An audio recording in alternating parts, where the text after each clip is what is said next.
At the Discovery Center at the St. Pete Pier, you can see all the work that Tampa Bay Watch is doing to restore our local ecosystem.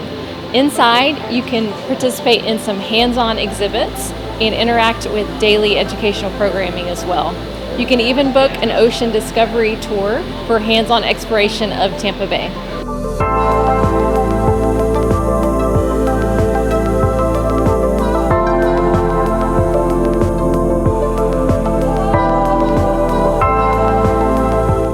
I am here with Savannah Gandy, and she is the Discovery Center's coordinator for the Eco Vessel. And I would love to learn more about what you guys do on the Eco Vessel and all the awesome samples that we have here. Yeah, so we do basically a lot of educational programming. We think of this as a floating classroom.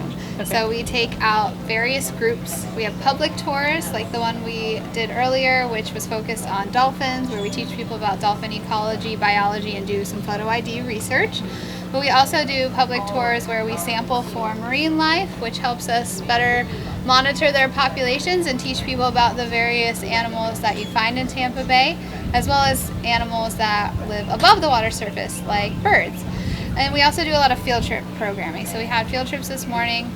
We open those up to basically any teaching level, so we call it K to Gray. We've had senior groups come out here, elementary school groups, high school groups, and for those we might focus a topic to be something that they're trying to learn more on, like fishes or adaptations, habitats, things like that. We do also use the Eco Vessel for some research projects, such as our dorsal fin research with wild bottlenose dolphins, where we use markings that naturally occur on the dolphin's dorsal fin to tell them apart. Okay, so you're a marine biologist, and so do you have other people on your staff that are also biologists? And you talked about the research that you guys get to do. Yeah, so everyone that works on the Eco Vessel is considered a biologist. We also specialize in a lot of informal education. So you can do both. You can take what you've learned, formally as a biologist and apply it to education and open that world up for people to better understand this ecosystem, teach them about the cool animals that live here, but ideally inspire them to want to protect and conserve it. Yeah.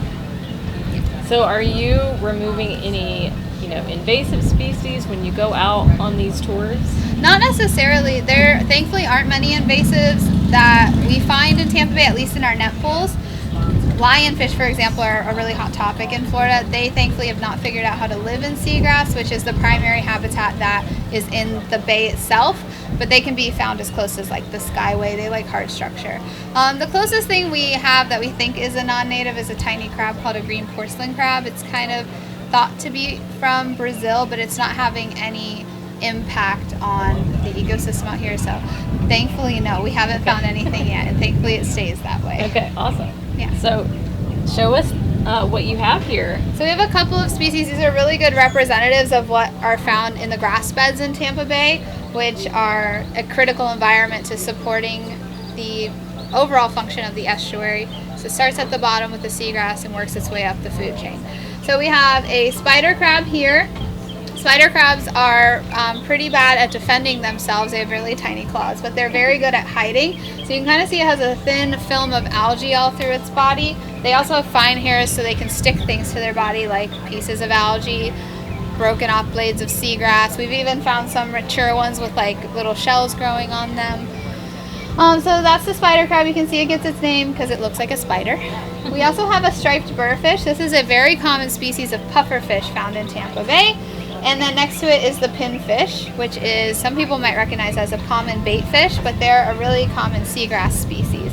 Both have striping to help them blend into seagrass. That's literally meant to look like blades of seagrass.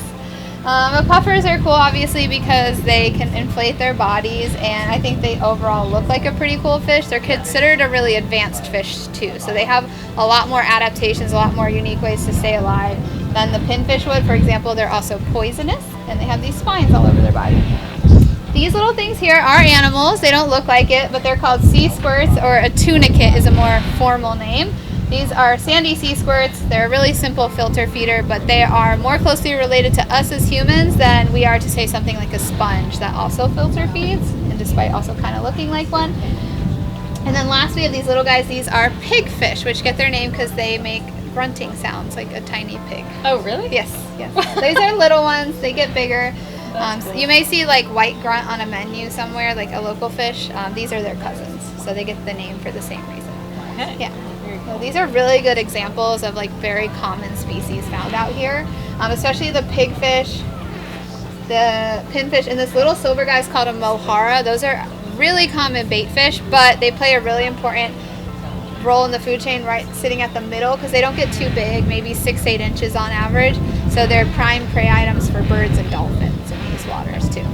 Very important. This has been very interesting and educational, so thank you so much for taking the time to show us what you guys do here on these eco-vessel tours, and hopefully educating the public on how they can, take their part and help our shorelines as well. Yes, absolutely. Thank you.